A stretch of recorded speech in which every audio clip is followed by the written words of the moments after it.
Epix presents the new original series, Get Shorty. You asked me to make a movie with cash. That a problem? It's perfect, isn't it?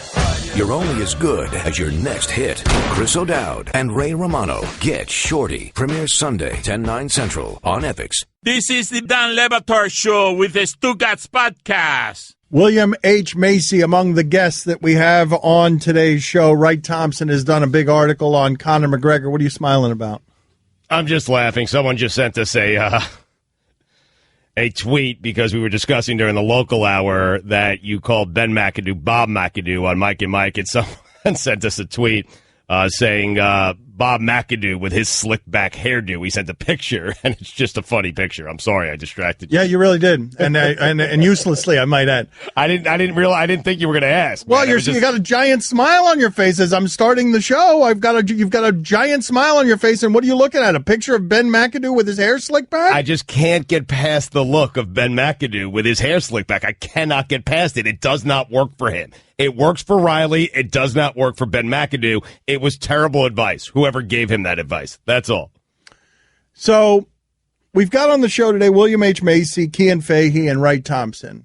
And a lot of people today are talking about the desperation of the Miami Dolphins having to beg Jay Cutler out of retirement. The idea that Jay Cutler would feel like he's got leverage in that situation, even though Kaepernick's around, and he's just telling people, I'm not that interested. Gets the money up, $10 million. Now Jay Cutler is the quarterback of the Miami Dolphins. Jay Cutler, by the way, who is one of the few players in the history of football, and maybe the only one at that position outside of Jeff George, where you wonder how much he actually cares about playing.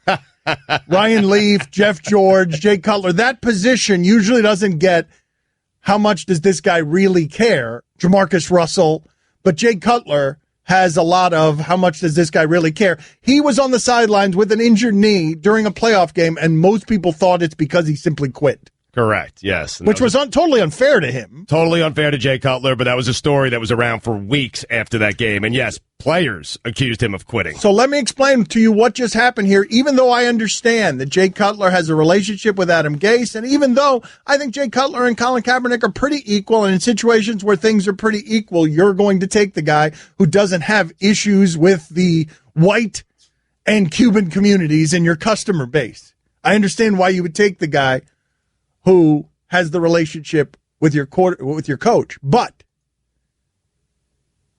I just want you to understand that the Miami Dolphins just gave $10 million to an old, brittle quarterback who people wonder how much he cares. Yeah. I want you to think about that for a second, because people are inventing that Colin Kaepernick doesn't care as much about football because he's into activism, and they wonder how much he cares about football. And instead, the Miami Dolphins took a quarterback that most people believe doesn't care very much about football. Right. Most people believe that with Colin Kaepernick. No one really knows if he wants to, I guess he wants to play football, Colin Kaepernick. Hold with on. Jay Cutler, you know that. Because it's been around forever, people question whether he really Put it on the wants to be there. poll. Put it on the poll, please. Who cares less about football? Jay Cutler or Colin Kaepernick? Based on the information you have at your disposal, who do you think cares less about football? So before we go down this path too much, though, Mondays and Sunday nights, it feels like nothing in the history of cable television has captured the American consumer the way Game of Thrones has. Not Breaking Bad. Not The Wire. Yep. Not Walking Dead. Game of Thrones seems to be the biggest show in the history of cable television. And what I wanted to ask you and ask the audience, who do you imagine makes more money, ESPN or HBO? I don't know the answer to this question. I think I know the answer to this question, but who do you imagine makes more profit? I'd imagine ESPN. As would I. So we'll get that information for you in a second. But the thing, do you have it already, Allison? I have HBO's fourth quarter earnings from the end of 2016 was $857 million, up from $718 million the previous quarter. Okay. So my guess is, they're making more money than I thought they were, but it's about the same as what ESPN ends up making. And so I'm watching.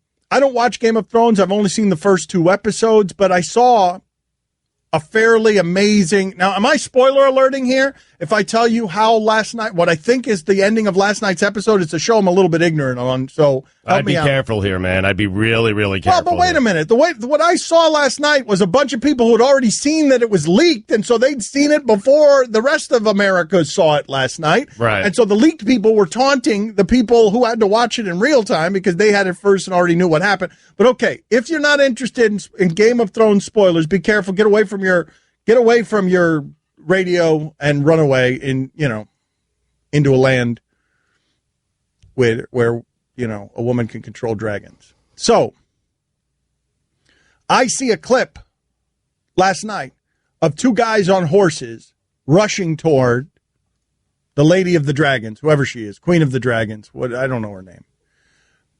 And what I see is a dragon face come in front of her and blow fire, and two of the horses catch fire, and two guys jump into the water, and I don't know what that means because I don't know the show. Right. But what I got to thinking about was HBO has all of this money that they are pouring into this show that feels like they're making a feature film movie every week. It feels epic. What you are watching looks real. A dragon emerging to blow guys off a horse with fire. It looks real, and it looks like a major motion picture. And what it got me to thinking about is if you have that kind of money, the reason the competition is so important, the reason that Jeff Bezos is dangerous because he's eliminating competition and creating that he's in charge of all retail. The reason it's important is HBO has to produce that standard of television to stay out in front of Netflix that's $20 billion in debt, to stay out in front of everyone who's content producing. And it got me to thinking, though, why doesn't ESPN produce stuff like that? HBO, when it has gone into sports, has not done it well. They've got HBO Real Sports, but when they've tried Arliss or the Joe Buck Show or the Bill Simmons Show, when HBO, one of the few Achilles heels that HBO has as a programming giant is that when it goes into sports, it hasn't been any good. Correct. But do you understand what I'm saying? You can't imagine, can you? ESPN producing something, even though ESPN is a titan the size of HBO. Right. You can't imagine ESPN producing something that great. The best we can do is sort of the O.J. Simpson documentary. Well, the 30 for 30 is probably, yes. No, but I'm talking about something that feels major motion picture good. Right. But as you mentioned, HBO is trying to stay ahead of Netflix and other outlets, and ESPN, they don't have that same competition. Well, that's the thing. They're not being pushed the way HBO is being pushed. That's the value of competition, though, is what I'm saying. What I'm saying is the consumer wins when there's that kind of competition. ESPN could take that profit and put it back into its pocket if there's not much competition. But if there's competition, ESPN has to take that money and pour it into something. If someone else is making, that's why I was so disappointed with what Fox did, because I thought Fox needed to be, instead of poor man's ESPN, Fox had to be taking chances that push ESPN. Because if ESPN felt threatened, good God, they would attack with money. Like, if ESPN felt legitimately threatened by somebody, what you would see, it's why you can't challenge ESPN, really, because they've got too much of a head start and too much money. But the content that would be being produced by this company, if it was challenged and forced to throw its money back into something like Game of Thrones, which must cost, I can't even imagine, what is the budget on Game of Thrones? Like, I'm watching that, and I'm like, just feeding all the people in this show must be extraordinarily expensive. Hell, just the people they've killed on this show, just feeding them, just feeding the people who had to work in order to die on that show must cost a ton of money. It looks like per episode, it cost them $8 million an episode to make that show. The sixth season is $10 million per.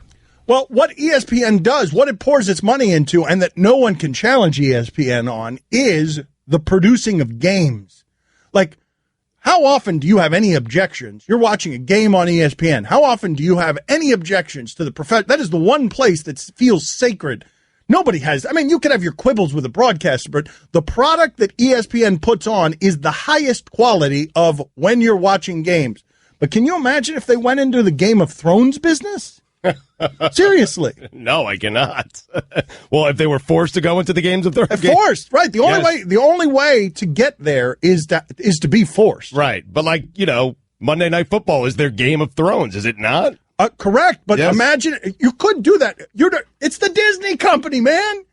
It's Disney.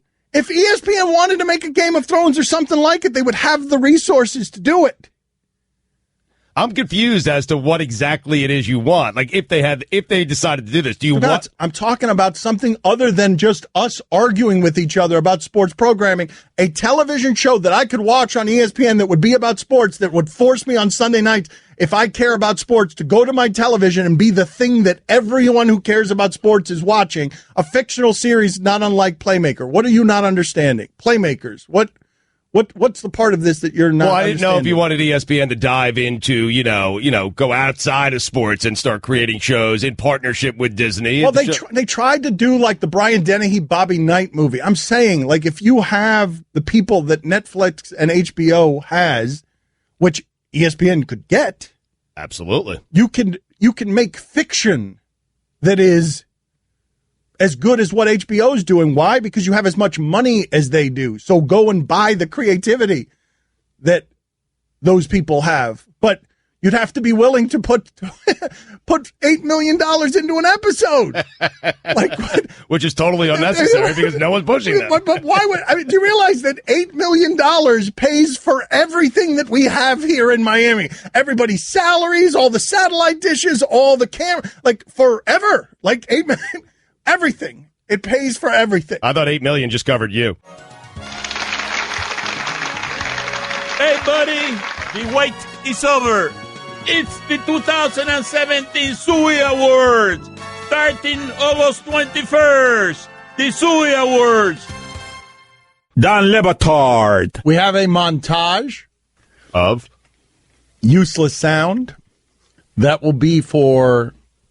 I'm sorry, I'm having trouble with my voice. What do you want me to do? I can't relate at all. I cannot relate. Stugats. I'll tell you what happened there. I just shoveled 4 turkey sticks into my face without using my hands. And I ate them the way that a pelican might. This is the Don Le Batard Show with the Stugats on ESPN Radio. Catch me and Mike Gawler Jr. every Sunday for weekend observations from 7 to 9 a.m. Eastern on ESPN Radio and the ESPN app. Roy is in charge of the music today. Let me let you look behind the scenes here. Mike is out. He's at a music festival, probably being peed on by somebody. Yep. Billy is out. Allison has had a headache since she learned that both Billy and Mike were out. She doesn't like to be on camera, so she's hiding in the back here. We don't know who's in charge. They're a little slow on the computers. Mike filed everything in a way that only Mike Ryan can find stuff, so we're going to be delayed on the sounds. I think we should do this. This is what I think we should do.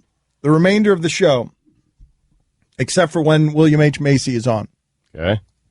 Every segment, because Chris and Roy and Allison are having trouble finding sound when it is that we need it. Yes. Because they don't know how stuff is labeled in the computer, and Mike has purposely created an environment where he's indispensable, and he wants when he misses, he wants people to notice that he's gone. Correct. Yes, he is sabotaged. Right. There's a bunch of tripwires everywhere, and it's going to be like Game of Thrones.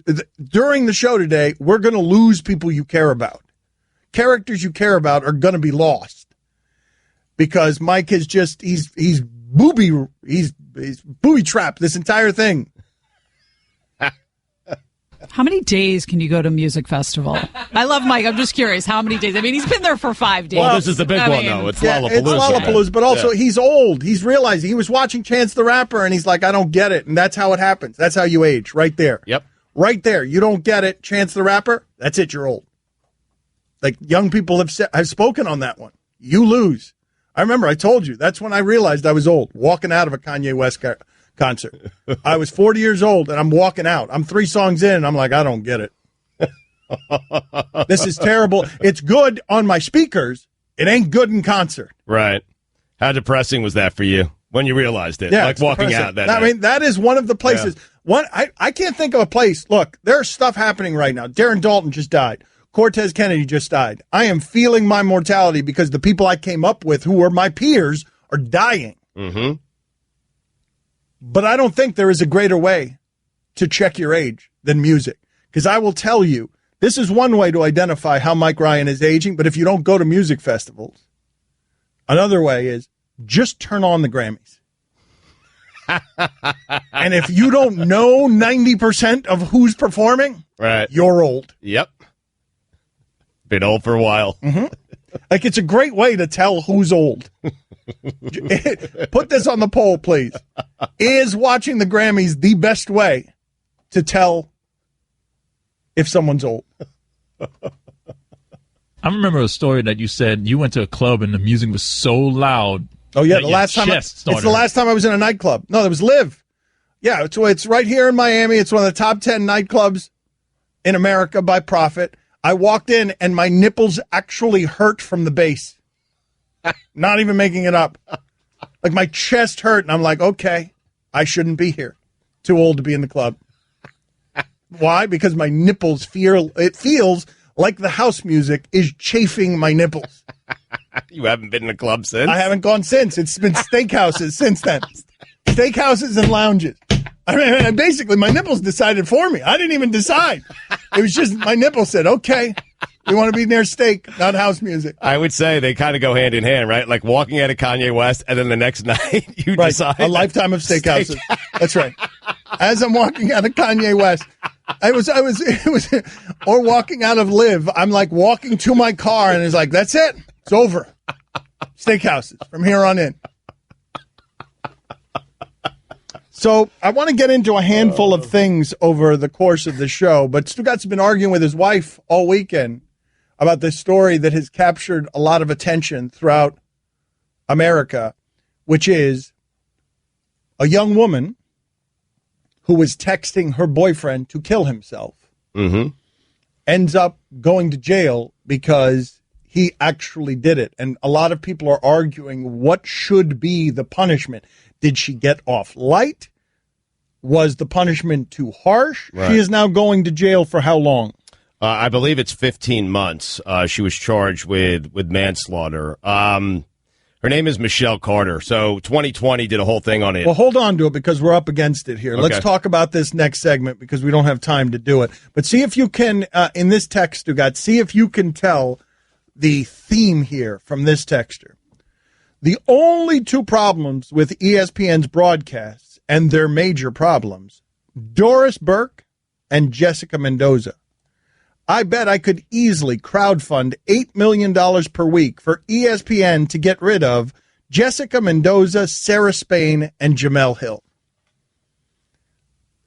I wonder what's happening there. Any clues?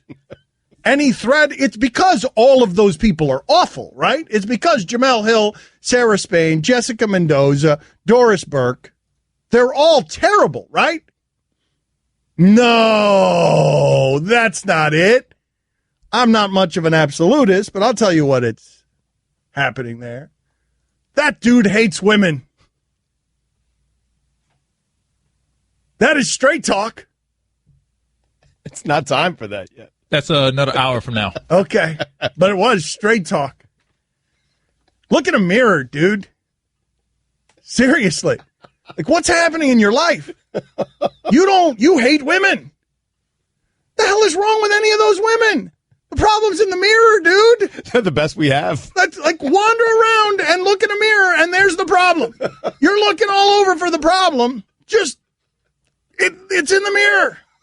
Stop blaming Jessica Mendoza and Doris Burke and Sarah Spain and Jamel Hill because women would hate you too if they got to know you. Awkward transition.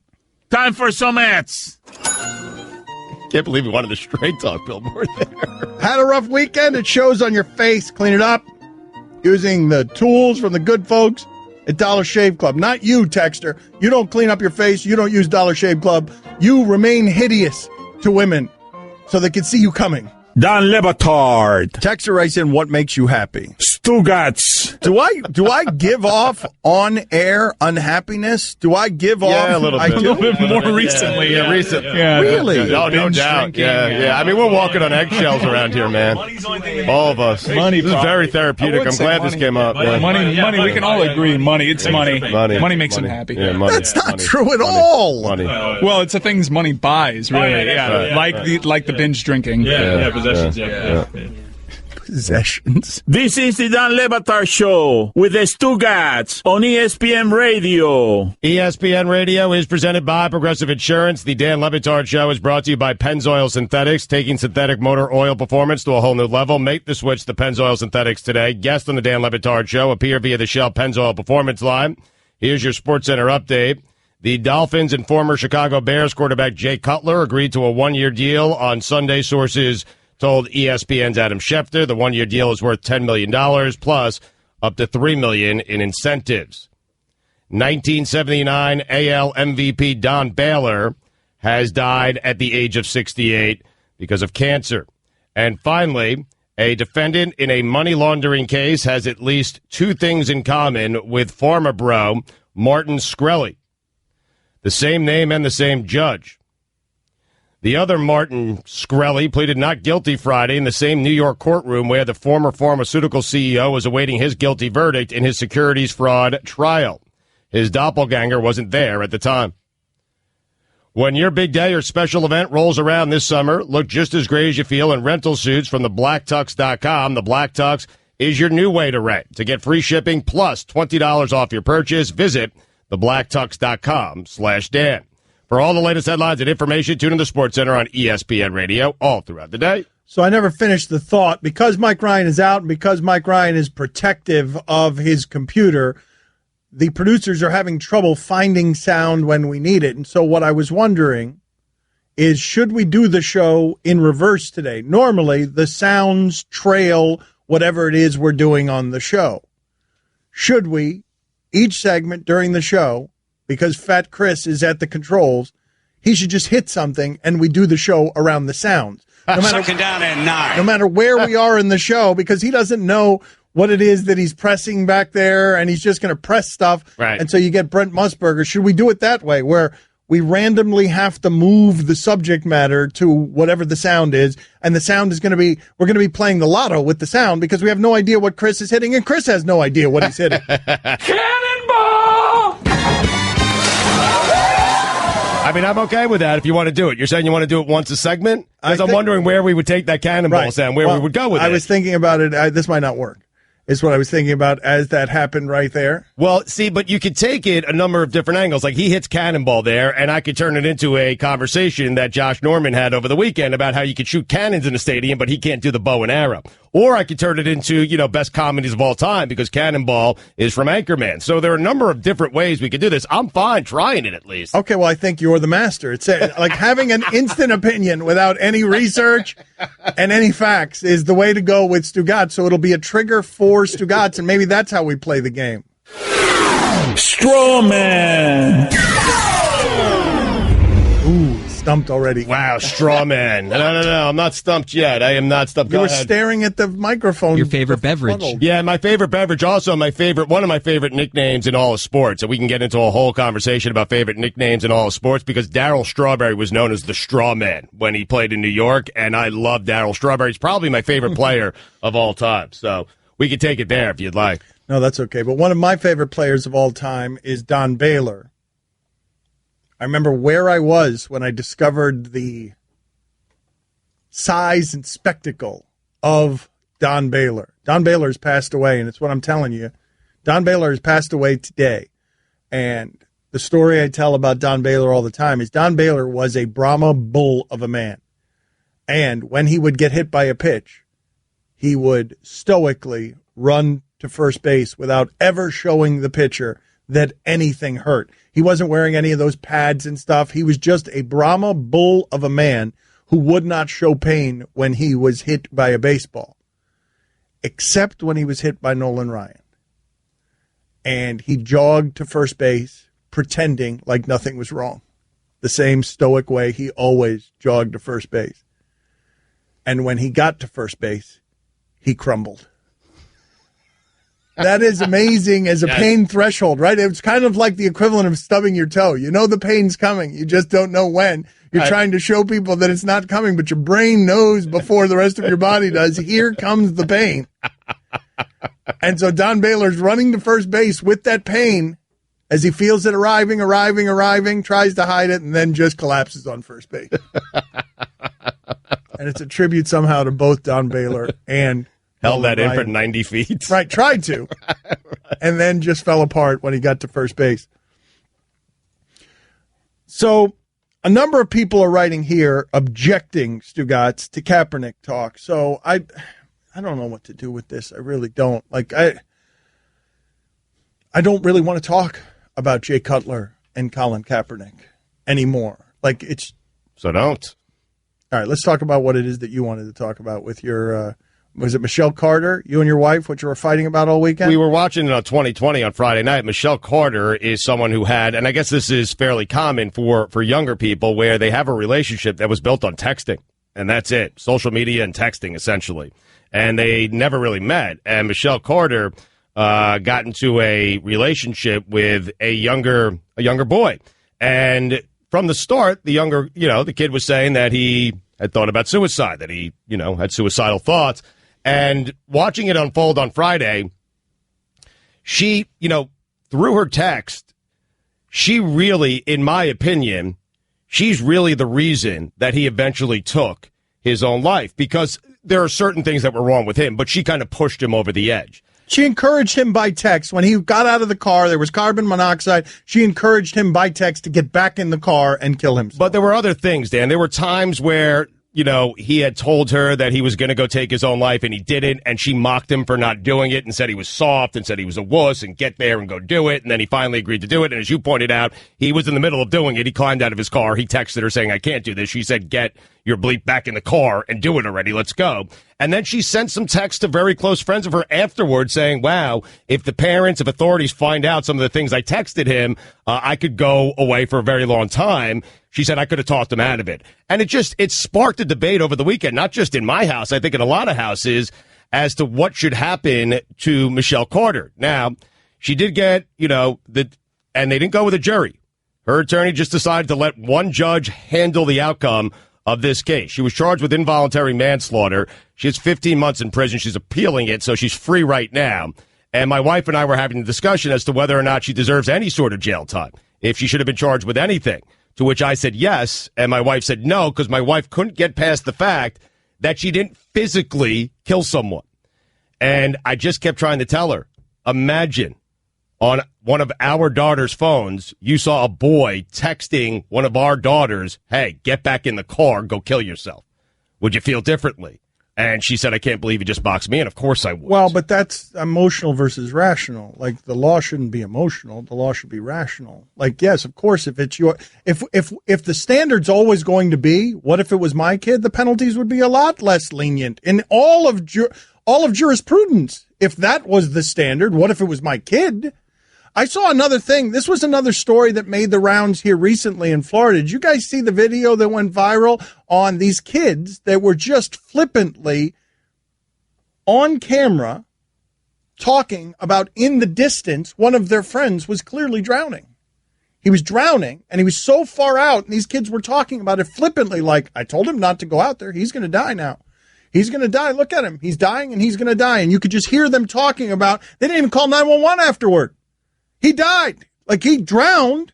But if they'd gone out there to help him, it's not, to me, the interesting conversational point was, well, what should you do? Because all of us are going to be aghast at how flippantly you just allowed someone to die. But if they'd gone out there, they would have been risking their own lives. And so people are asking the question, what should be the penalty for those guys who just videotaped a death that they probably couldn't have prevented, but were super flippant about it happening? Like, we're so careless about life as to viscerally offend anybody who was watching it. Anybody who was watching it would have been viscerally offended by how flippant they were about someone dying.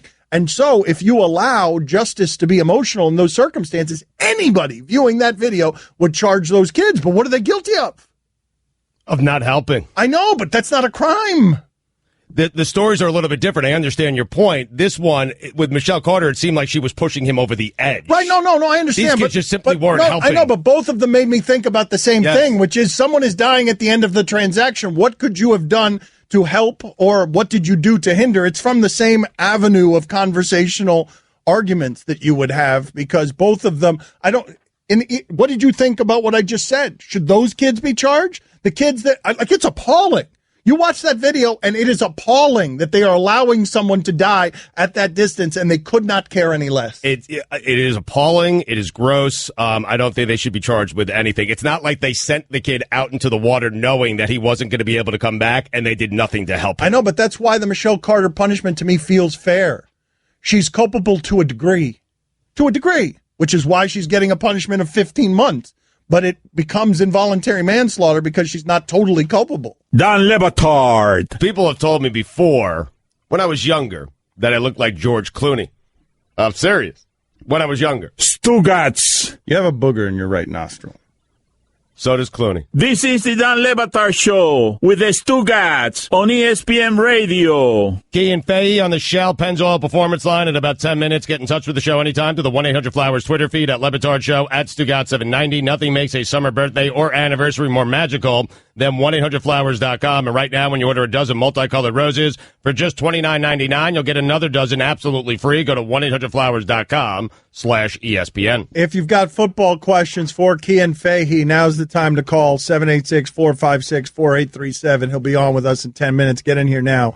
786-456-4837. We had a funny conversation during the break. Please forgive my terrible idea of following the sound to do the show. It was a terrible idea. I should have realized it quicker. So, and thank you for all of you who have written in the correction that the man drowning very far away from the flippant people who allowed him to lose his life was a stranger, was not a friend to them, but he was older and disabled. And they watched him drown and then didn't even call 911 about it. And many of you are appalled by that, and I understand it. But as far as I understand it, I don't think they could be charged for anything because they were so far away. They couldn't have actually helped him. And while you might be appalled by the immorality in the idea of allowing a dude who's desperate to die while videotaping it and videotaping it instead of helping him, if you can't help him, if you can't physically help him, you could be appalled by the immorality all you want. It's an immorality, but as far as I can tell, not an illegality. You can call the cops. You don't have to sit there and flip it and tape them. But is it a crime? Like, probably not. Stugats and I just had the conversation. He's like, if you allow my daughter to drown like that, you're going to be charged. And I'm like, yeah, but what if your daughter was one of the people being flippant on the video? Then you wouldn't want her charged for that. Correct. Would not. Honey, it happens. Next time, jump in and help someone out. Mm-hmm. Yep. I mean, honey, it happens. Well, I mean, probably not the best way to address that particular situation. Well, I mean, it's, traumatic time, and I'm trying to make her feel a bit better about it. Honey, it happens. Yep. Honey, what terrible analysis. Awful. Epix presents the new original series, Get Shorty. That is a good title. To make it in Hollywood, it takes muscle. If you don't produce my film, I'll ruin you. A B-list producer. You asked me to make a movie with cash. That a problem? We can work it out. And a mob boss. I like John Stamos. Could he be in this? What? Chris O'Dowd from Bridesmaids. It's good. And Ray Romano. Do we have a deal? Get Shorty. Premieres Sunday, 10/9 Central. Only on Epix. Hi, everyone. Stugats here. Support for the Dan Le Batard Show podcast comes from our friends at Rocket Mortgage by Quicken Loans. Chances are you're confident when it comes to your work, your hobbies, and your life. Rocket Mortgage gives you that same level of confidence when it comes to buying a home or refinancing your existing home loan. With Rocket Mortgage, you can apply simply and understand fully so you can mortgage confidently. To get started, go to rocketmortgage.com/Stugats, STUGOTZ, equal housing lender, licensed in all 50 states, NMLSconsumeraccess.org number 3030. Epix presents the new original series, Get Shorty. You asked me to make a movie with cash. That a problem? It's perfect, isn't it? You're only as good as your next hit. Chris O'Dowd and Ray Romano. Get Shorty. Premieres Sunday, 10/9 Central on Epix. Don Le Batard. Mike, how'd you feel that went? Was that okay for you? No, what do you think about it? What do you think? Since you think you're being smart a little bit about it, what do you think how it went? No, not being smart. I would not do that to Mike Tyson. I'm not being smart. No, sir. I say it in the most respectful way possible. Well, you're the interviewer, so you tell me how it went, buddy. Stugats. I'm sorry if I've upset you, Mike. Thank you for being on with us. No, you didn't upset me, because if you upset me, you would have known about it. This is the Don Le Batard Show with the Stugats on ESPN Radio. William H. Macy will join us in 30 minutes, and hopefully before then we will discuss whether backpacking through Europe alone is a white person thing. We will discuss that in a second, because this, well, we were just discussing during the break, they were playing that promo for Ryan Russillo returns from Europe, a solo trip to Europe, and Roy just spit at us. That's a white person thing. What am I going to do? Pack a couple of pair of underwear and travel across Europe by myself? No. So I want to know. Put it on the poll. Is traveling through Europe by yourself a white person thing? Yes or no? If you want to talk to Kean Fahey, the telephone number is 786-456-4837. I don't know whether it is or it isn't either. I'm just saying Roy spit that at me. So, I'm trying to figure it out. Okay, I'm learning along with you guys. I know black people who have done that, but I think of them as doing white people things when they're doing it. I know black people who have done it. And you said to yourself, that's a very white thing to do? Yeah, packing a couple of underwear and going across Europe. So we'll get into that in a second. Kean Fahey with us. Again, the telephone number is 786-456-4837. Let's start here. All of your studies, you do a lot of tape study in the offseason. What are some of the more interesting things that you've learned about the quarterbacks from last year and all the studying that you did? Well, the first thing I'll say is everything in Ireland is a white person thing because we're just all white. So backpacking through Europe definitely is. Okay. The most interesting thing and the most relevant thing for the moment is that Ryan Tannehill was the third best deep passer last year, and it's not something we really talk about. And when you compare that, Ian Wharton, who's doing a bit of the charting that's similar to what I do, was going through Cutler's 2015 season yesterday, and he pointed out that Cutler had 24% throwing deep passes, and that would have been the lowest in the league. And during that same season, Cutler was throwing 30.5% of his passes within 2 yards of the line of scrimmage, which would be sixth highest in the league. So the thing you've kind of learned that's the most relevant at the moment is that Cutler, despite having that big, strong arm and being known as this big, strong arm deep passer, with Gase, all he really did was throw short passes and try and take care of the ball. Okay, I did not know that, and so now you're learning it here with me, most of you, I would imagine. So what you're saying is that in his best season with Adam Gase, Jay Cutler wasn't actually a gunslinger, he was Alex Smith. Yeah, well, the whole offense was predicated on not letting Cutler turn the ball over, and he still managed to do that quite a bit. The thing about Cutler is, if we talked about Cutler a couple of years ago, it would be fair to say, yeah, he's similar to Ryan Tannehill, he's kind of on that level where he can create big plays, but he's always going to have these mistakes as well. But when you look at his actual skill set, he's very much reliant on his physical abilities. He's not a guy who throws with timing. He's not a guy who's disciplined reading coverages. He doesn't throw with anticipation. He's not going to play within the design of an offense where he's asked to throw intermediate passes and stuff like that. The only way he succeeds is because he has this great arm that can fit the ball into tight windows. Now that he's 34 years of age, coming off a torn labrum in that throwing shoulder, the chances of his skill set aging well are very, very poor. And I think this is a lot more likely to look like Josh McCown than it is to look like someone who, like Eli Manning, who has aged relatively well. So this is the reason I kind of think once Tannehill went down, the Dolphins were kind of better off just letting the season go, even though you never really want to do that, because they're not going to have a chance of replacing him. Isn't Eli Manning someone who has aged well because Odell Beckham has allowed him to age well? Partly, but mostly because of what Ben McAdoo has done. Like, Manning used to be in this Kevin Gilbride offense where he would go under center from the start of each play, and he would have these deep 7 or 6 and 7 step drops where he's pushing the ball downfield waiting for routes to develop. In McAdoo's offense, he plays in shotgun. They have 3 receivers on the field. They have a tight end on the field who's mostly a receiver rather than a blocker, and he can get the ball out quick. So it went from being this offense where Manning has to make precision deep passes, all his arm strength is required, to an offense where it's all about his mental acumen, his ability to pick the right pass and diagnose the coverage quickly. And that's actually going to be really fascinating this year, because when they add Brandon Marshall to the backside of plays with Odell Beckham and Sterling Shepard and Evan Engram, that's going to be a pretty fascinating offense.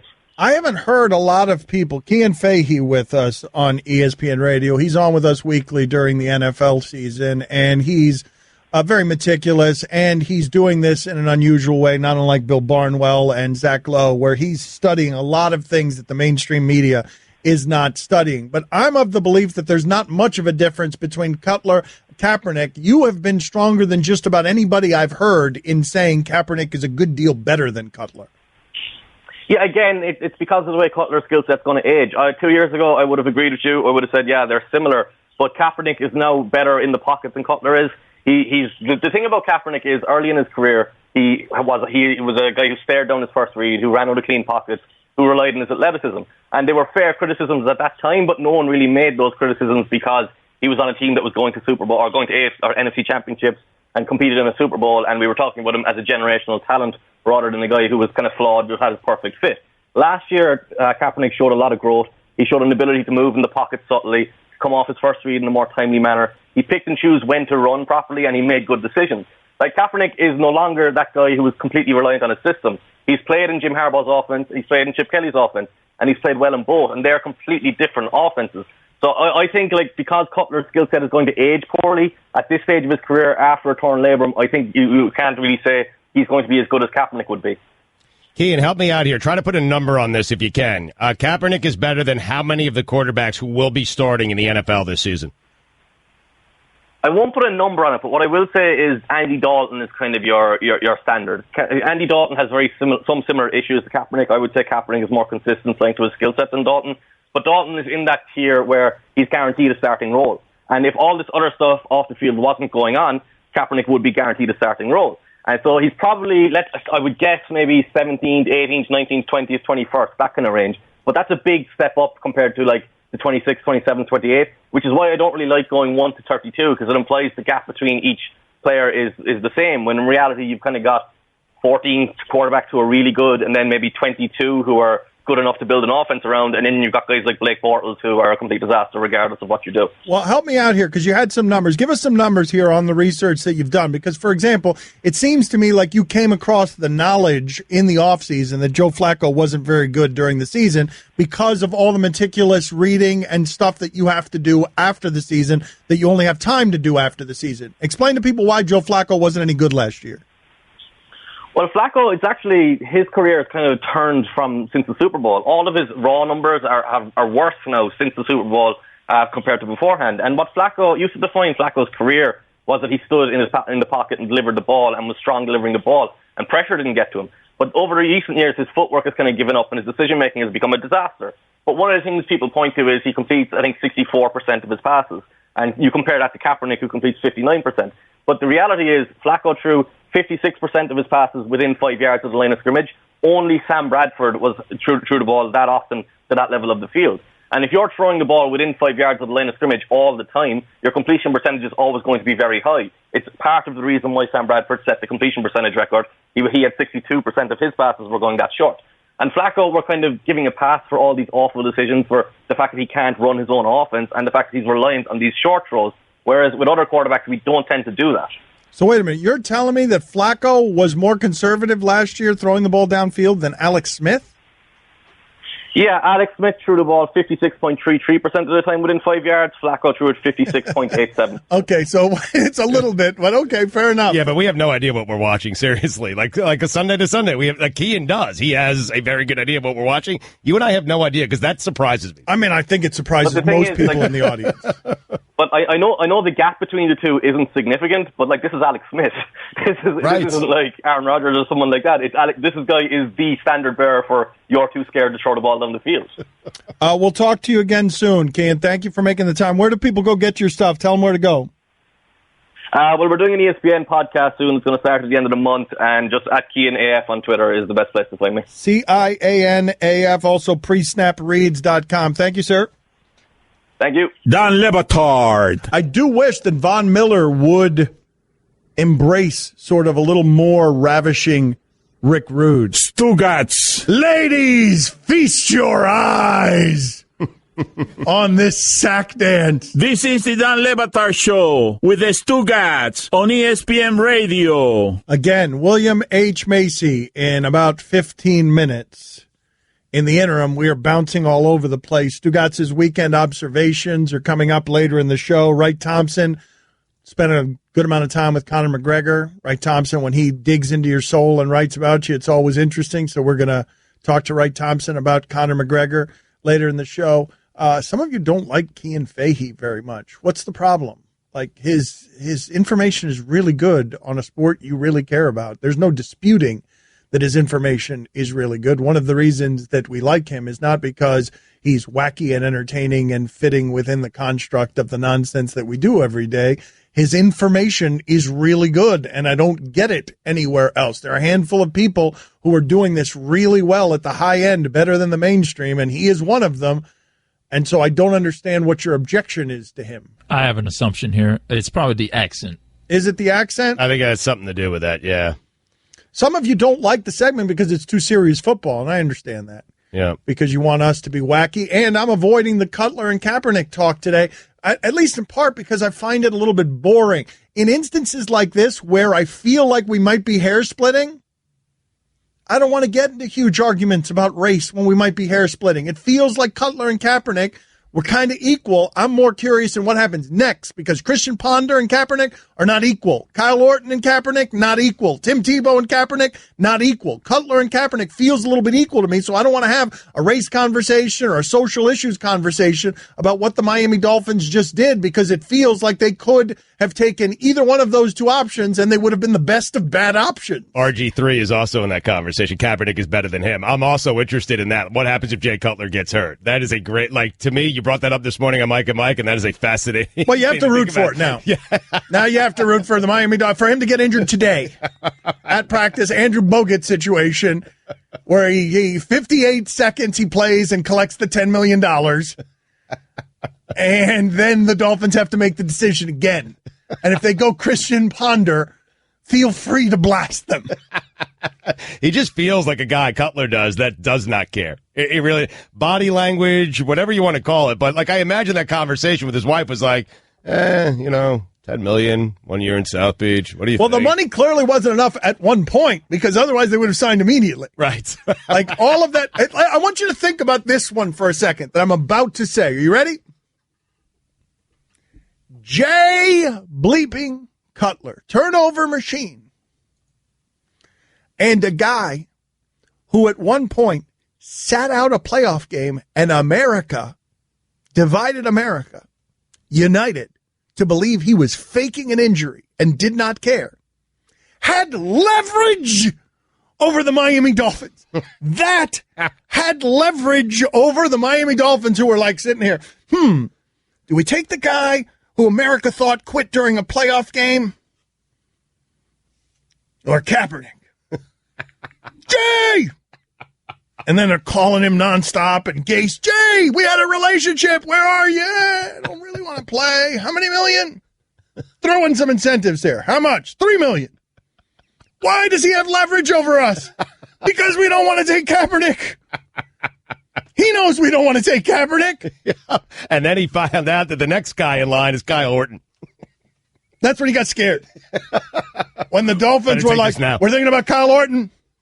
Don't make us do Tebow. Okay, $10 million.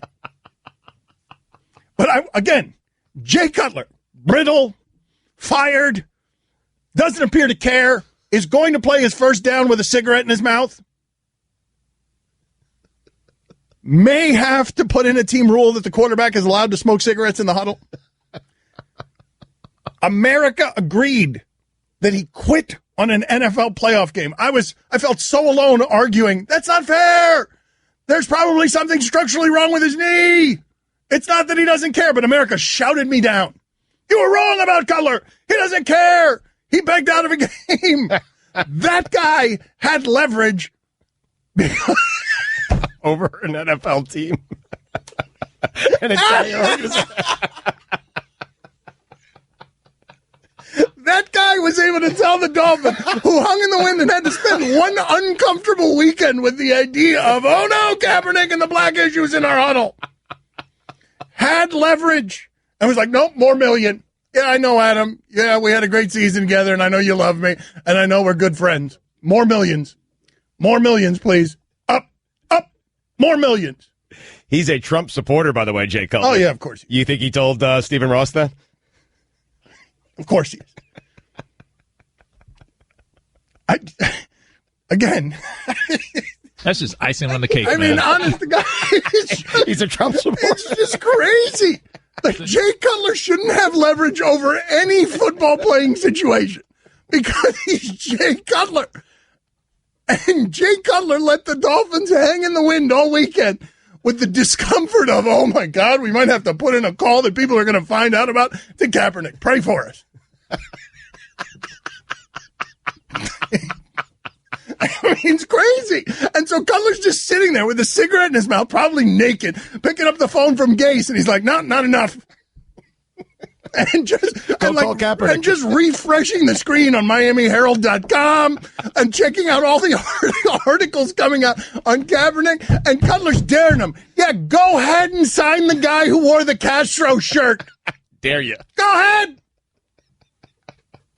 Nude, just answering the phone every time Gase calls. Nude on FaceTime. What are you doing, Cutler? Just using my leverage. William H. Macy next. That is Straight Talk. It is brought to you. It's crazy. It's just crazy. But I have him like his side on his hips, and he's naked, and he's got a cigarette. It's like a weird superhero. Colin Kaepernick is the patron saint to the useless quarterback. He is making so much money for the useless quarterbacks. Just the threat. Colin Kaepernick can't get himself paid, but he's going to get Christian Ponder paid. Don Le Batard. I just looked over my shoulder where Max and Stephen A. were talking to Snoop Dogg about whether or not LeBron is top 5 all time. Get the hell out of here. Stugats. Who's responsible? Is that you, Salatoro? Who's responsible for that at ESPN? Because that person needs to be punished publicly. Brofsky, is that you? Roberts, bald guy in sales. Who did that? You waste his time with is LeBron top 5 all time. I hate you. This is the Don Le Batard Show with the Stugats on ESPN Radio. The layover, directed by Macy, will be in theaters on September 1st. He's directing his own. There's a new trend. I saw that Jason Bateman, Ozark, great on Netflix, directing his own stuff. Ben Affleck, directing his own stuff. William H. Macy now with us on ESPN Radio. How did you get into this idea? Thank you for being on with us. The idea of, no, I don't want to just act in this. I also want to direct it. It seems to be sort of a natural progression if you've been in the business for a long, long time. And I love comedies. I just wanted to see if I could do it. I've directed 3 films. I'm still on Shameless, and so we have a hiatus of half the year, and it's a perfect fit to try to direct little independent films. Do you and like The Layover's funny. I love comedy. Was it difficult? Yeah, it's really difficult. It's really hard to direct a film. It's the hardest thing I've ever tried to do. The good news is I fell in love with this business all over again. As the director, you get to see this whole magnificent machine, and they're the coolest people working in this business, and they're really good at what they do. What did you do as a director that you did only because you hated it done to you as an actor? What did you learn? Something that you didn't like when you were acting that directors did to you that you made sure not to do to any of the actors? I didn't talk a lot is what I did. I didn't burden them with a lot of talk, and I tried to talk in terms of actions as opposed to emotions. As an actor, I want to be told more about what I'm doing, not how I feel about it. I know how, feelings, they're overrated. Yeah, that makes sense. Who was the director? Did you model yourself after anybody? No, I really didn't. My friend Steven Schachter, I wrote a bunch of movies of the week with him, and he directed them all. I was in some of them. I'm sure he's had the biggest influence on me, the way he preps a movie. Dave Mamet. And then, I've worked with great directors, and you sort of soak it up somehow, God willing. I'm curious here. I know you have to run. You don't have very much time. The Layover, directed by William H. Macy, will be in theaters September 1st. So I was wondering if I could ask you some rapid-fire questions here so that we can make this most efficient. If you had to pick one role that most people want to talk to you about, it's what? These days it would be Frank Gallagher on Shameless. Do you I don't know love? if they want to. They don't want to talk about it. They just want to go to a bar and drink about it. Right. Do you love how dirty and uncomfortable that show is? Yes, I do. I'm very proud of the show. At its core, it's got a good, strict moral compass. The family loves each other. And I love the way we deal with sex. I love that it's outrageous. I love that everything is on the table. You've mentioned pride or pride in your work. What is the proudest that you've ever felt about nailing a role? And I know these are difficult questions for actors, but just the most fulfilling role you've ever had. I did a thing called Door to Door. It was on TNT, and it was about the Bill Porter story, a guy that had cerebral palsy who was a door-to-door salesman. That film came out pretty well. I got to tell you, the first film I directed, it's called, I'll never forget it, it's called Rudderless, and that's the first time I ever saw it when you direct something, when you take all these disparate pieces, and when it comes together to a complete story, that I was pretty proud of that. And then I was on DirecTV. Shameless is playing on DirecTV right now. I saw the trailer and I didn't recognize it at first. And when I realized that's my movie, that was a pretty high to see, because I didn't direct the trailer, and just to see your work out there. Do you regret not taking the voice of Marlin in Finding Nemo, the one that went to Albert Brooks? Yes, I have millions of reasons to regret that. Okay. Would you list that as your greatest professional regret, or is there another one better than that one, or worse? Oh, Lord, I got stuff that can keep me up all night. I got regrets. I try not to think about them too much. All right, but now I'm forcing you to. Not going to go away. Now I'm forcing you to. Give me one of them. No. I want like the one. He's saying no. The Layover, directed by William H. Macy, in theaters September 1st. I will not be your monkey. The Simpsons, the writers of The Simpsons, have you heard this? That if they were to do a live-action version of the series, they say you would be perfect as Ned Flanders. Is that flattering or insulting? It's flattering, and I got to tell you, I know this business, and they would have every reason in the world to tell me why I didn't get the role if they actually did it on a live series. They would change their mind at the last second, and it would be Morgan Freeman. Whoa, you tried to go. I don't know what that was. That was William H. Macy as Ned Flanders. I feel like you could work on that. I feel like there's room there. I think you could. Do you love The Simpsons? Oh, yeah. Who didn't love The Simpsons, yeah. What is the best thing to watch on television, according to William H. Macy? Well, you'd be hard-pressed to find something better than Shameless. It's kind of stunning. That's Shameless. What you just did is Shameless. Have grown every year. I mean, it's just getting bigger and bigger and bigger. It's a great show. I love Veep. What else do I love? Watch the news. I love boxing. I loved you as the shoveler in Mystery Men. That movie's underrated. I'm not even kidding. I agree. That movie is underrated. It is funny and weird. Yeah, weird being the operative word, too. And we might do another Wild Hogs. Tim Allen called me up, and he said maybe it's going to happen. Wild Hogs. The hogs ride again. Do you guys ride? Yeah. I love riding motorcycles. I think motorcycles should be illegal. I think that's so unsafe as to be totally illegal. Like that. That's what makes them fun, you bozo. That's perfect. We'll let you go on that note. The Layover, directed by Macy, will be in theaters on September 1st. It is. Anything dangerous you think should be illegal? Yes, I'm with Macy on this, man. William, thank you for being on with us. We appreciate it. You guys are having too much fun. Yeah, that's the truth. We want to have you on again. Thank you, sir. Talk to you tomorrow? Yeah, I want to keep talking to him. So many questions. Yeah, I've got a ton more. Allison, see if you can get him again, because I'd like to talk to him some more. Do you understand what I'm saying about motorcycles, though? I know. Put it on the poll. Should motorcycles be illegal? It's just, I tell you why, Stugatz. I know I'm joking about it, but I recently lost a friend to a motorcycle. And it doesn't seem worth it to be careening down the road at 70 miles an hour with missiles all over the place that could kill you, and you don't have any protective armor, or the helmet's not enough. And if you go flying off your motorcycle, the best case scenario is that you're going to be skidding on the ground and losing your skin at 60 or 70 miles an hour. That's the best case scenario for you if you fall off the motorcycle. Like, I know why people love it, and I get it. But every time one of those speeds by me on the highway, I'm like, that shouldn't be allowed. People shouldn't be allowed to do that. Well, that's the thing. So that's where I'll agree with you. It's the busy highway and the guy weaving in and out of traffic going, like 110 miles per hour. That seems really dangerous. But you could die in a car. You could die in a roller coaster. You could die in a number of places. But we're talking about probabilities. You are more likely to die on a motorcycle than you are in a car based on number of motorcycle riders compared to number of riders of cars.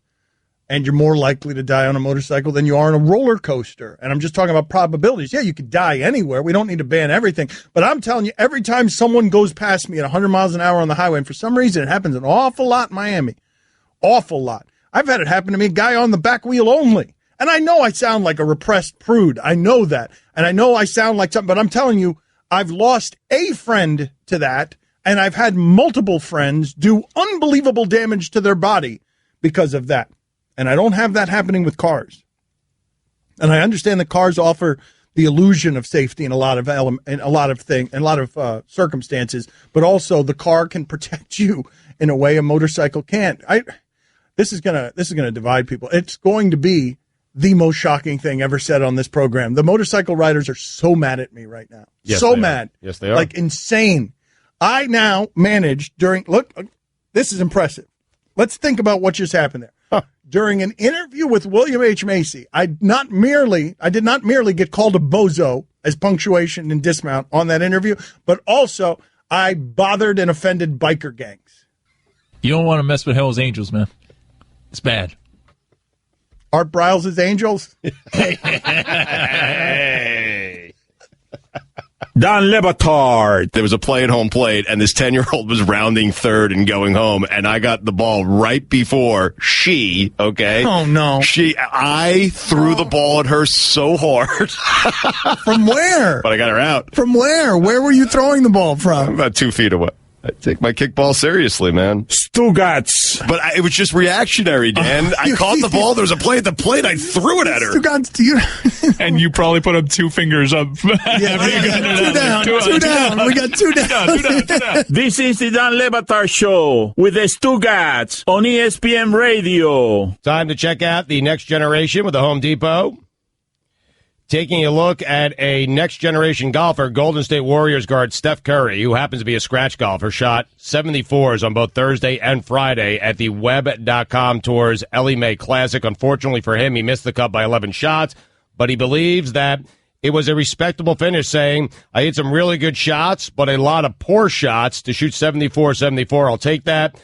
That's a look at the next generation, brought to you by the Home Depot, the next generation of home improvement, with everything you need to do projects smarter. The Home Depot, more saving, more doing. He finished ahead of professional golfers, people who do that for a living. That is fairly startling. Yep, I owe him an apology. I said it was a bad idea, promotional idea, and it was to an extent, but I tuned into the Web.com tour for the first time in my life, and what he did was very impressive. Playing golf as much as I do, to do that in tournament-style setting inside the ropes with professional players, with all the eyes on you, was very, very impressive. Allison, can you put on the poll, please? Can you put this on the poll? Are you stunned that Steph Curry was better than actual professional golfers? Because I am. Really? I mean, he's a scratch golfer, Dan. I'd be as stunned if a golfer ended up making his way into professional basketball. I'd be the same kind of stunned. If he could do anything against anybody in basketball, I would be that kind of stunned. You're talking about people who dedicate obsessive compulsively their life to sculpting the skill of golfing. Steph Curry is doing it in his free time and is better than somebody who is doing that as a livelihood, that's trying to earn a living. That's stunning to me. Okay. The only thing I thought of is guys like Steph Curry, how annoying they are. That guy is so annoying.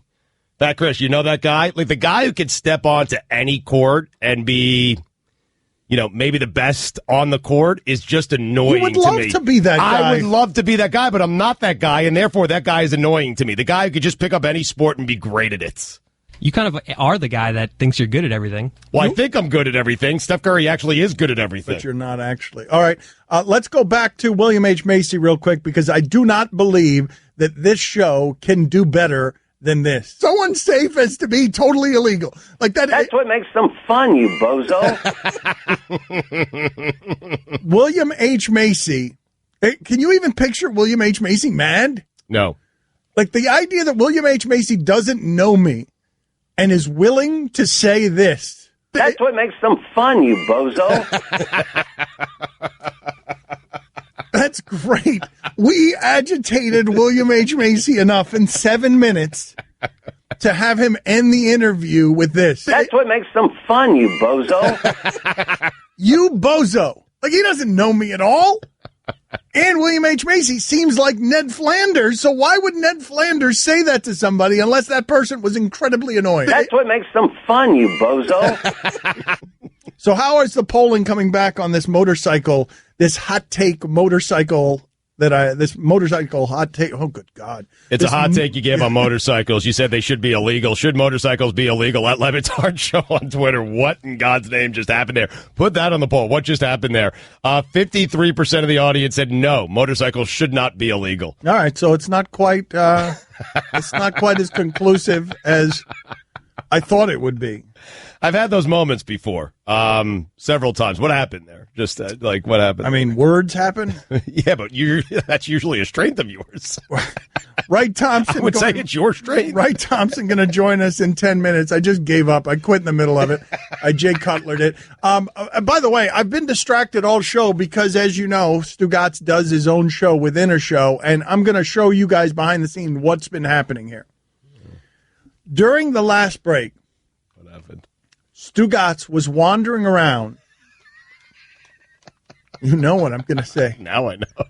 And he was protruding his gut out in a way that was sort of suggestively leading everyone who was around to notice that he was protruding his nether regions. Okay? He stuck his gut out and he was protruding his nether regions, and he was doing a pantomime of Jay Cutler nude at his house with a cigarette in his mouth as he negotiated with Adam Gase and the Miami Dolphins. And so he just had him having a little pot belly, and his nether regions are protruding, and he's totally naked. He's got a cigarette in his mouth. And Stugatz was doing the whole, he was in character. He was method acting. For a moment there, he was Daniel Day-Lewis. I was both characters. I was both guys on the phone. I was Adam Gase and Stephen Ross talking to Jay Cutler. And a nude Jay Cutler, who you insisted on having his nether regions protrude. So you were kind of like, how mascots don't have many moves, but the Philly Fanatic can sort of thrust his nether regions at you from the back because he's got very flexible hips. That's what Stugatz was doing as a nude Jay Cutler. Why were you doing that? Because I imagine the negotiations that the Dolphins feel like they have the upper hand, where they're saying, like, hey, listen, Jay, it's $5 million. They take it or leave it. We're going to call Kaepernick. You're retired. You're working for Fox. And he's responding, hey, I voted for Trump. Take it or leave it. Stugatz just stood up in the chair. I voted for Trump, and then thrust his tiny sausage at me. Hi, everyone. Stugatz here. Support for the Dan Le Batard Show podcast comes from our friends at Rocket Mortgage by Quicken Loans. Chances are you are confident when it comes to your work, your hobbies, and your life. Rocket Mortgage gives you the same level of confidence when it comes to buying a home or refinancing your existing home loan. Rocket Mortgage is simple, allowing you to fully understand all the details and be confident you are getting the right mortgage for you. To get started, go to rocketmortgage.com/Stugatz. That's rocketmortgage.com/Stugatz, STUGOTZ. Equal housing lender, licensed in all 50 states. NMLS consumeraccess.org number 3030. Epix presents the new original series, Get Shorty. That is a good title. To make it in Hollywood, it takes muscle. If you don't produce my film, I'll ruin you. A B-list producer. You asked me to make a movie with cash. That a problem? We can work it out. And a mob boss. I like John Stamos. Could he be in this? What? Chris O'Dowd from Bridesmaids. It's good. And Ray Romano. Do we have a deal? Get Shorty. Premieres Sunday, 10/9 Central. Only on Epix. Epix presents the new original series, Get Shorty. You asked me to make a movie with cash. That a problem? It's perfect, isn't it? You're only as good as your next hit. Chris O'Dowd and Ray Romano. Get Shorty. Premieres Sunday, 10/9 Central on Epix. Dan Le Batard. The monkey's throwing barrels at you, Dan. Stugats. The monkey is throwing barrels at you. This is the Dan Le Batard Show with the Stugats on ESPN Radio. There are three things I want to get to before we get to Wright Thompson. First of all, Steph Curry, among the people that he finished better than, the 429th ranked golfer in the world, the 219th ranked golfer in the world, the 214th ranked golfer in the world, and the 185th ranked golfer in the world. Also, there were some unranked people and some people in the thousands of the rankings, but I'm still stunned that Steph Curry was able to finish ahead of any of these people. I'm not, you're going to get mad at me. Surprised, not stunned. Okay? Like, I just wasn't stunned because when you're a scratch golfer and you're going out there and playing with other guys, Dan, I'm telling you. I'm stunned that he's a scratch golfer. And I'm stunned that he can do it in tournament play and be better than some of the ranked players in the world. I'm stunned that you're stunned that a world-class athlete is a scratch golfer. You want to talk about stunned versus surprised, Stugats, and how you weren't surprised even though last week you were talking about what a ridiculous event it was and that you weren't going to watch it and that Steph Curry shouldn't be doing it, and now you're not surprised at all. I'm just, Dan, he's a scratch. I knew he was a great golfer headed into the tournament. I'm not surprised that he beat a couple of guys in a couple of rounds. That's all I'm saying. All right. Secondary thing, and forgiveness to Wright Thompson for getting clogged up in all of this stuff. But Allison is so literal-minded that Allison just came in here, and she's driving me crazy with her fidgetiness because anytime I walk into a room, she reacts as if she's being attacked by a SWAT team. Like, she just jumps and gets crazy. And so she was just asking, how do I do this poll? What just happened there? Is it yes or no? How do I do this? She's taking the polls literally when we don't mean for her to take any of the polls make fun of polls. What just happened there is the Daily Sports Show, and just put yes or no, and it doesn't matter. Thirdly, again, the Miami Dolphins signed Jay Cutler. Jay Cutler had leverage over the Miami Dolphins. Jay Cutler, I remind you, won one of our tournaments because he looks like this. Jay Cutler looks like the guy trying to break into a house on an alarm company commercial. That is now the starting quarterback for the Miami Dolphins. Anyway, Wright Thompson, one of the few writers these days that when he writes something, you got to go get it because it's going to be good. He sunk deep into the life of Conor McGregor here. Thank you for joining us, Wright. What did you learn? What would you say that are the most interesting things you learned that you did not know? The most interesting thing for me is that, he's from a neighborhood that is, it's not like he grew up. It's not the poverty that makes the neighborhood bad. It's that there are two really bloody, sort of tabloid-friendly Dublin gangland wars that have happened in the city in the last 17 years, and both of them started in the neighborhood where he's from. So he just sort of grew up on the set of The Sopranos. Okay, and explain that to us. What else? What kind of danger was he in? Well, he's in he managed to avoid it, which is really an interesting reflection on his character, because for someone who wants a high life, it's interesting to see him avoid an easy way to get it. Because a lot of people who trained in the boxing gym where he used to train before he switched to MMA, a lot of those guys were the foot soldiers in these two feuds. And so it's interesting to see someone so desperate for a new life being offered over and over and over again at a young age a chance to have it and turning it down. And that was surprising to me because he seemed like such a two-dimensional cartoon character, with his ridiculous training, et cetera. So that was interesting to me because I didn't know or expect that. So he hasn't left behind that life? You mean he keeps gravitating back toward that world? No, he is still from there, but he knows all these guys, but he never got sucked into it. That felt like a reflection of character to me. I felt in reading the piece, right, I felt like, and now we're grading on a curve, right, because Wright Thompson gets in real close to the soul of people, and even if you don't let him in yourself, he will get in there based on your friends or people who know you through reporting. I didn't feel like Conor let you as close as some other people do. Am I wrong? Oh, no. It was, you can't even imagine. I went out to Vegas for a week with an interview scheduled, and then they just didn't answer their phone. It was like the opening scene of Apocalypse Now. I'm sitting in a hotel room. They're like, Connor's out in the bush getting stronger and I'm getting weaker. You know what I mean? Like I just sat there and waited on the phone to ring. And it never rang? You waited a week in Vegas. You had a week in Vegas on ESPN's dime and the phone never rang? No, well, the problem with that though is like you don't want to go play cards because you don't want to miss the call, and they train at night, so you know what I mean? Like you don't want to be out all boozed up at the Italian American Club at 8:30 at night in Las Vegas and then have your phone ring and now I got to go talk to Connor. So but answer my question though. You were in Vegas for a week and never got him? No, I went back. I went back to Vegas to get him. Okay. Right, so Thompson. I was in Vegas. Yeah, I was there and then didn't get him and then went back and got him. Ray Thompson with us here on ESPN Radio. How is Connor viewed in his hometown as opposed to how he's viewed everywhere else? Well, I mean, depends on which part of his hometown. I mean, I think, the folks who love Rory McIlroy don't love Conor McGregor, Right. But in working class Dublin and in, the parts of Dublin that don't appear in Guinness commercials, he is, adored is such an overused word. We've overused all of the words to the point that none of them mean anything anymore. But, the guy it's something other than a sports star.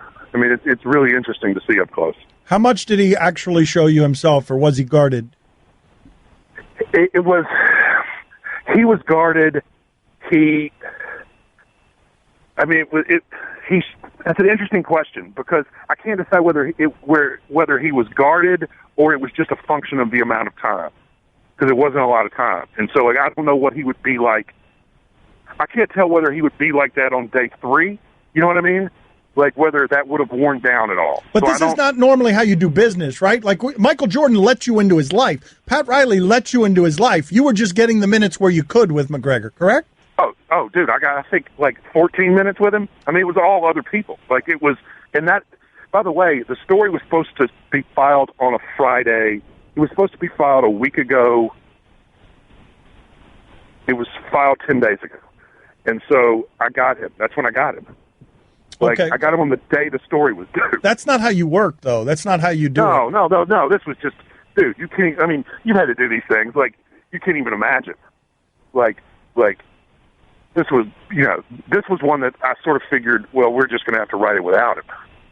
Well, you just get in there. This is an interesting time to try to do this because what you did with Michael Jordan and Tiger Woods, and Tiger Woods didn't give you any access either, but what you did with those guys was comprehensive, and those guys let you in, but you weren't coming to them at the height of where their life is. Well, that and it wasn't Connor. I mean, to some degree, and you've been through this too. I mean, the people around him are just, everything's coming at them out of a fire hose. And so it's just, it took a long time we couldn't even get a no. You know what I mean? All I wanted was a no. Right. Tell us something about Conor McGregor that most people don't know. That he, You better have an answer to that question, right, if you want anybody to read this damn story. Well, I know, but there are a lot of things. Okay, well, give them all up then. He's going through the Rolodex. And by the way, because he's such a great reporter, this isn't going to come from the 14 minutes spent with Conor McGregor. It's going to come with all the reporting he did around Conor McGregor. Yeah, when he was 14 or 15 years old, he got beat up by a drug dealer. And it's one of the things that pushed him into MMA because he's like, I got to learn how to defend myself if I'm going to be walking around. I wouldn't found the guy who beat him up. Connor. What did he have to say? He must have been very proud, right? Oh yeah. You know what was really interesting? He had so much respect for the distance Connor had traveled that there was no flexing or bravado, and he went out of his way to bring up on his own. I wouldn't fight him now, and he wasn't scared of me. He was scared of sort of one that I might stab him, or the fact that I was in a gang and he wasn't, and so that he might end up cross with the wrong people. Because it was interesting. The guy wanted to make really clear that fair play to you, Connor. Those guys that he used to know growing up have a lot of respect for the distance he's covered. I think the thing you don't know about Connor is, he's an active imagination. I mean, his psyche can be fragile like Muhammad Ali's. Like Norman Mailer used to write about Ali. Most fighters, yeah. Yeah, exactly. You have to approach his psyche like you'd approach a squirrel's. I mean, Connor is a function of the information allowed in and the information not allowed in. And so that's really interesting to me that the coaches around him are smart enough to really, he needs to visualize things and imagine them coming true. He was a plumber, like Goodwill Hunting. He was a plumber, and he was on a job site, and, this was probably a decade ago, and it was just pissing rain one day at lunch, and he's in a parking lot, and he just had this realization, like, if I don't leave this job right now, I'm going to look up and be 50. And so he quit. And his dad, who worked in a factory and was a taxi driver and just really humped it to sort of eke out a living, his dad beat this, I almost cursed, I forgot. I just feel like I'm talking to Dad on my phone, and I forget that I'm on the radio. He beat the crap out of him because his dad just didn't understand. And they ended up, living in the same house and not speaking because his parents didn't understand why he didn't just accept the future that was laid out for him and what he was doing, and they thought he was wasting his life, making excuses.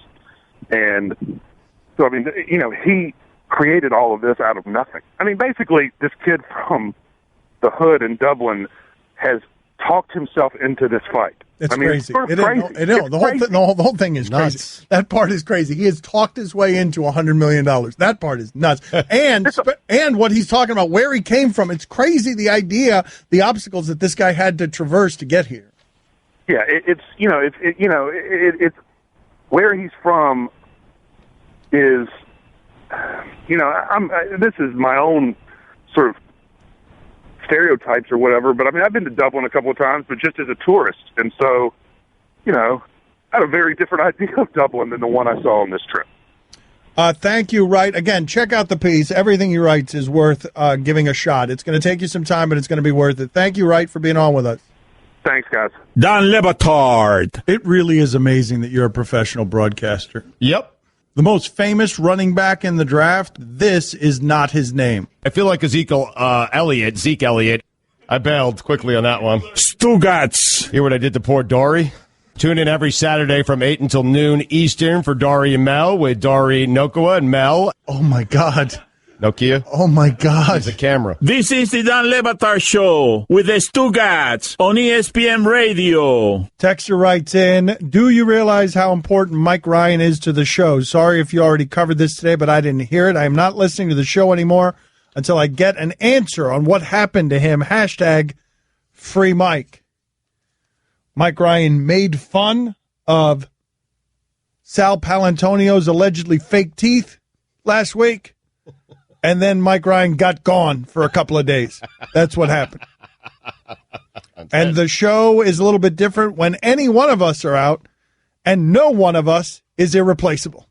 All of us, everyone here can be replaced. Everyone. This is a rare day, though, where both Mike and Guillermo are out. But this is the running back position in the NFL. Ain't nobody here who's Ezekiel Elliott. Nobody. We are all disposable.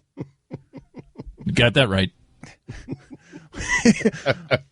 We are all, I'm trying to remember the name of that kid from FAU here who was very good for the Washington racial slurs for a couple of minutes. Was it Alfred? Alfred Morris. Yeah, Morris. And then where did he go? He was very good. He had one season shooting across the sky. The running back position, there ain't nothing quite like that in sports. Sean Alexander, he's great for a couple of years, and poof, where'd he go? What happened? Where'd Sean Alexander go? I think Morris is with the Cowboys now, but you're right. He had that 1 year where he just... Yeah, unstoppable. And then, so we'll get to Stugatz's weekend observations in the next segment here. I lied to you. My apologies. We didn't have enough time here in this segment to get to the weekend observations. But Jay Cutler is now the starting quarterback for the Miami Dolphins. He's not playing this week. It is funny when you think about the idea that there aren't a lot of quarterbacks in the history of the league that come with the baggage of, he doesn't care very much. Like it's hard to come about getting that reputation. Let's name all the guys. Now, I don't think this about Jay Cutler. I just remember feeling it for the first time, being stunned by people feeling it when they accused him of sitting out a playoff game because he wasn't really that hurt, just because he could walk on a knee that had been destroyed. Right. So because walking on it and playing football on it are exactly the same thing. There was something about him being injured and then sitting out that created a confirmation bias where people are like, yeah, he doesn't care. I knew he didn't care. Look at him. Just standing there on the sidelines of a playoff game. How many quarterbacks can we say that about? Aren't the only people we could say that about the busts? They don't stay around for Jay Cutler for as long as Jay Cutler has. The people who tend to have that reputation, Jamarcus Russell, Ryan Leaf, Jeff George. Jeff George hung around. Jay Cutler, closest thing I can think to Jay Cutler is Jeff George, where you see him throw a football and you're like, that guy is meant to throw a football at the highest levels of thrown footballs. Correct, yes. Looks the part. But those are the two guys? Is there anyone else that you could point to in the history of the position outside of Jay Cutler and Jeff George where you are not certain how much they care? Because gunslinger isn't enough. Brett Favre was a gunslinger, but nobody ever questioned how much Brett Favre cared. I can't think of another outside of Cutler and George. I can't think of anywhere else. Well, it's hard to do because you can't very few people are gifted enough to be able to stay at that position and keep getting chances because of their level of talent. Despite that, because if I told, like Stugatz, I'm telling you, as it applies to Jay Cutler, and it speaks to the absence of good people playing that position. If I told most coaches, what do you want from your quarterback? You can only have one of them. A tremendous skill set or someone who cares really passionately. Skill set. Well, usually, no. See, I would say no, not at that position, Stugatz. Not at that position. It's not just skill set. Not the way that position has been turned into corporate leader. You can't have a guy at that position who you have questions about how much he cares because too many of the other guys are dying, physically giving their bodies under a different set of rules to have that guy as the leader in their huddle. When they're trying that hard, they can't be questioning about how much their leader with a disproportionate amount of the value cares. Last year, didn't Ray Lewis call out Joe Flacco for having a lack of passion? Yeah, because of body language, because that was, Ray Lewis being Ray Lewis. His sensibilities are the only sensibilities that matter. If Joe Flacco doesn't go out on the field, coming out of the tunnel doing a dance, then he doesn't care as much as I do. But you rather have like an Alex Smith who clearly cares but doesn't have a skill set. Well, never mind what I'd rather have. I'd rather have the skill set and try to make them care. I think coaches would understanding that we're talking about at the highest levels of this relatively equal skill sets. I don't think, Stugatz, do you think that Tom Brady is more skilled than most people? Or do you think Tom Brady cares more than most people? More prepared, which means he probably cares more than most people. Stugatz's weekend observations next. Don Le Batard. Creepy as F. Stugatz. I had a cat, Schmitty. He died. This is the Don Le Batard Show with the Stugatz on ESPN Radio. Texter writes in, Kaepernick is so much better than Cutler. Dan is covering Miami Cuban racism against blacks. That's right. You got me. It's not that Cutler and Kaepernick are pretty similar. Statistically, I mean. Not physically. They're very different physically. Although I would love to see Jay Cutler with an afro. But because I don't feel that they're that different as quarterbacks, I'm not going to turn this into a topic that I talk about all day. So, time now for Stugatz's weekend observations. It is time for Stugatz to share his game notes. No one in the media will tell you what happened better than my boy Stu. Weekend observations brought to you by Metro PCS. Get 2 free awesome LG K20 Plus smartphones with 32 gigs of memory when you switch 2 lines to Metro PCS. Are you okay? Sales tax not included. What's happening? A piece of chicken came out of my mouth. Chris, what happened there? Are you laughing because you physically saw the chicken fly out of his mouth? I saw the chicken fly out, and it looked like he was about to just fall over. Yeah, I don't know where it went, the piece of chicken. That is the way that you're going to die on air. That is how we're going to lose you. It's going to be a piece of chicken flies out of your mouth, then your head falls on the microphone, and you die right on the air. So unhealthy. Oh, my God, are you? Dan, we are just 31 days away from finding out if the Raiders are for real. Florida State, Alabama, Chick-fil-A, kickoff game, the rare opening week, must win for both teams. Speaking of Chick-fil-A, want to cure your hangover? Chick-fil-A, fried chicken sandwich, 2 pickles, extra mayo, with a side of waffle fries. Just don't get hungover on a Sunday. Well, Dan, we are now guaranteed to see Mike Tomlin make it out of stadiums alive until 2020. I'm pretty sure a certain 3-year deal for $35 million for a certain somebody that doesn't deserve a 3-year, $35 million deal is the reason Doc Rivers is no longer the president of the LA Clippers. If nepotism had a look, it would look like Doc Rivers. Reports are Doc is upset that he was stripped of his role as team president. Please, cry me a Rivers. If I'm coaching the Texans, what happened there? Cry me a Rivers. If I'm coaching the Texans and DeAndre Hopkins thinks Tom Savage should be the starter, then Tom Savage is going to be my starter. Byron Scott is done coaching. Said he's had enough.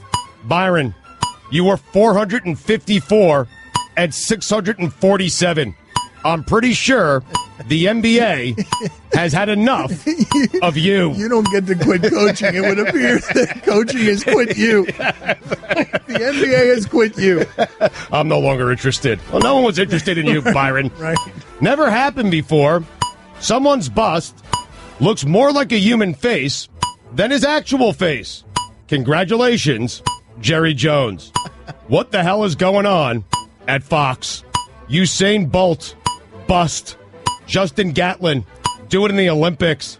I bet you Jason Taylor's beautiful scent is still prominent in the Canton air. It stays with you for days, sometimes weeks. Jerry Jones, just know this. You might be a Hall of Famer, but in my own personal record book, you are not. I love the Stugat's own personal record book. In my own personal record book, Jerry Jones does not own the gold jacket. Ryan Tannehill, out for a long time. Adam Schefter was right. That knee was a ticking time bomb. Dolphin fans. That would have been good to know, by the way, before he went down. Yes. Adam Schefter I hear a single person say it. Adam Schefter was right there for us after he crumbled on the sidelines. I think somebody should have told us that a little bit earlier than that. Dolphin fans, smoke them if you got them. Tom Brady, talking about his concussion, said it's none of our business. Hey, Tommy, your wife made it our business. The best part of Jason Taylor's Hall of Fame speech was him never mentioning Bill Parcells, the big tuna. If you granted each Hall of Fame bust 5 minutes to do whatever it wants, Jason Taylor's bust would kick the living bleep out of Bill Parcells. Colin Kaepernick, you are just 2 serious quarterback injuries away from getting a job. Just two? Maybe. Sure? Christian Ponder. Perhaps. Christian Ponder's going to make an appearance here somewhere. We'll see. Jay Cutler has decided to take his below-average talents and a carton of cigarettes to South Beach. Like Jason Taylor, one day, Jay Cutler is going to make a speech in which he thanks Stephen Ross for allowing him to steal a lot of money from the Dolphins. Unlike Jason Taylor, it won't be a Hall of Fame speech. Kirk Cousins discussing why he doesn't want a long-term contract. Some gibberish about a foundation of sand that is shifting. and it's not a healthy way to live. Kirk, do me a favor. Knock it off with the philosophy crap and just play some football. Jeez. You're Kirk Cousins. Mediocrely. Just play some football mediocrely. Foundations of sand. What are you talking about? Dodgers, best team in the history of Major League Baseball. All is quiet in Rileyville. And you know what that means? It means Kyrie Irving. Don't want to read between the lines here and try to read body language. But I'm pretty certain Jimmy Johnson wanted to strangle Jerry Jones. How is there a Hall of Fame that has Jerry Jones in it and not Jimmy Johnson? I'm reporting this exclusively. When Jason Taylor said Miami Dolphin fans are the best fans in the NFL, he didn't mean it. Showtime Willie Reed. Jail time Willie Reed.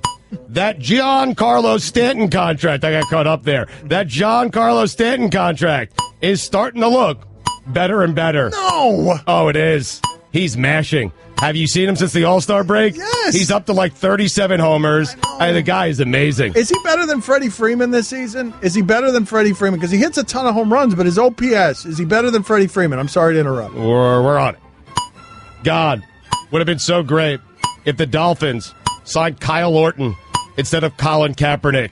Dave Zirin might have spontaneously combusted. What the hell just happened That's to me? your word. It was Mike's word. Mike put it in there. Mike's not even here. Yeah, but I sent it to him, and he sent them back to me, and he put a big word in there because he likes to put in big words there to trip me up.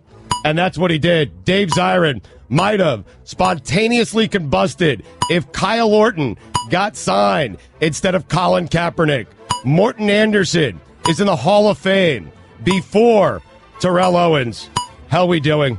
Speaking of hell, I imagine all they do in hell is talk about Game of Thrones.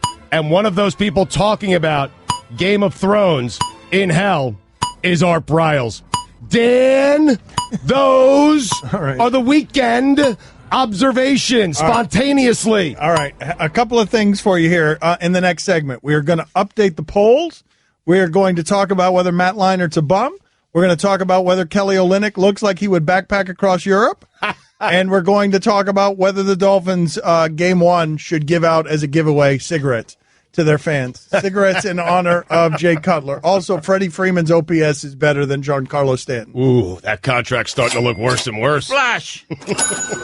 Really? Yes, it is. And not by a little bit either. Oh, wow. Are you in need? Because he hits a lot of home runs. Stanton hits a lot of home runs. And look, his OPS is good. It's just not $300 million good. Right. It's like 980, I think Stanton is right now. Don Batard. Pistachios are highly flammable when stored in large quantities and can spontaneous combust. Stugats. Spontaneously. Nope. Spontaneous. Lee. This is the Don Batard Show with the Stugats on ESPN Radio. Before we update the polls, let me go around the room here and determine this. Does Stugats deserve a record third $5 fine on the show for mispronouncing spontaneously and immediately blaming it on Mike Ryan, even though it was his fault? There's a $5 fine system in place. Stugats blaming others for mistakes that are his. Allison, yes or no, $5? Yes. Roy, yes or no? There are only three of you here today, so this is going to be a vote that could decide it. Yes or no? Yes. Well, there you go. Don't even need to ask Chris. No. Not too bad. Thanks, Chris. All right, let's update the polls. Stu got $15 This show cost me $15 today. $15 today from the mighty Stugats. Let's update the polls. All right. The Twitter poll is brought to you by Upside. Now save big on travel. I can get a big gift card every trip you buy. You love Upside.com. That's Upside.com. At Le Batard Show on Twitter. Is today's guest list a good, fun show? 53% of the audience said yes. Can you go the rest of your life without anybody calling any fan base the best fan base in the world? 66% of the audience said yes. We get it. Tough guy with triceps tattoo. Put it on your face. 73% of the audience said yes. Okay, very good. You have to be listening the whole show to get that, but it's funny if you do get it. Who cares less about football?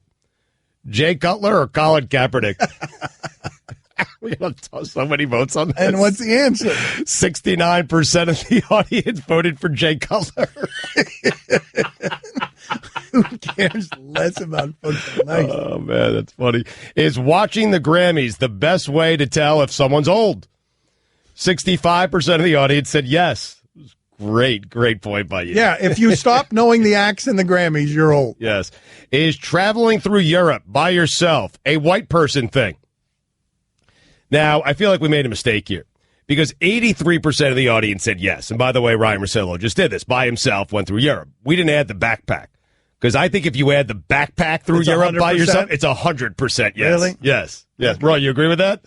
Oh, yeah, definitely. 100%. 110%. So backpacking through Europe is not a blackpacking through Europe. Very good. Should motorcycles be illegal? 56% of the audience said no. Are you stunned that Steph Curry was better than actual professional golfers? 54% of the audience said yes. What just happened there? Okay, keep it moving. Well, 53% of the audience said yes. Yes? Yeah. No? They Yeah. said no? Okay. Yeah, they said yes. 53% of the audience. 47 said no. Those are the polls that I did. All right. Thank you, Stugatz. Sure. Stugatz is surprised but not stunned that Steph Curry was better than some professional golfers. I'm telling you, this is what I'm telling you. The bust of Jerry Jones in Canton should be allowed in Canton, but only if there's a bust next to it of Jimmy Johnson holding him by the throat. And I feel like any awards we get should be similar. Okay. It should be with my hands around your throat. I'm good with that. Because you do things like say, I'm not interested in Steph Curry playing golf. It's stupid. I won't watch it. I'm not interested. And then 10 seconds later, you're like, I'm all in. I want to watch it. And then 10 seconds after that, you're surprised but not stunned that Steph Curry would be better than golfers who are ranked and do it for a living. Oh, surprised but not stunned. Yeah. I mean, bring Van Pelt on tomorrow. He'll tell you. He'll agree with me. I guarantee you. You are infuriating. I know I am. You are. It moves the needle a little bit. I'm a little surprised, but I'm not willing to move it 1 degree over to stun. Nope. That's where I stop. I stop right at surprised. You jackass. Epix presents the new original series, Get Shorty. That is a good title. To make it in Hollywood, it takes muscle. If you don't produce my film, I'll ruin you. A B-list producer. You asked me to make a movie with cash. That a problem? We can work it out. And a mob boss. I like John Stamos. Could he be in this? What? Chris O'Dowd from Bridesmaids. It's good. And Ray Romano. Do we have a deal? Get Shorty. Premieres Sunday, 10/9 Central. Only on Epix. Hi, everyone. Stugatz here. Support for the Dan Le Batard Show podcast comes from our friends at Rocket Mortgage by Quicken Loans. Chances are you're confident when it comes to your work, your hobbies, and your life. Rocket Mortgage gives you that same level of confidence when it comes to buying a home or refinancing your existing home loan. With Rocket Mortgage, you can apply simply and understand fully so you can mortgage confidently. To get started, go to rocketmortgage.com/Stugatz, STUGOTZ, equal housing lender, licensed in all 50 states, NMLS Consumer Access.org number 3030.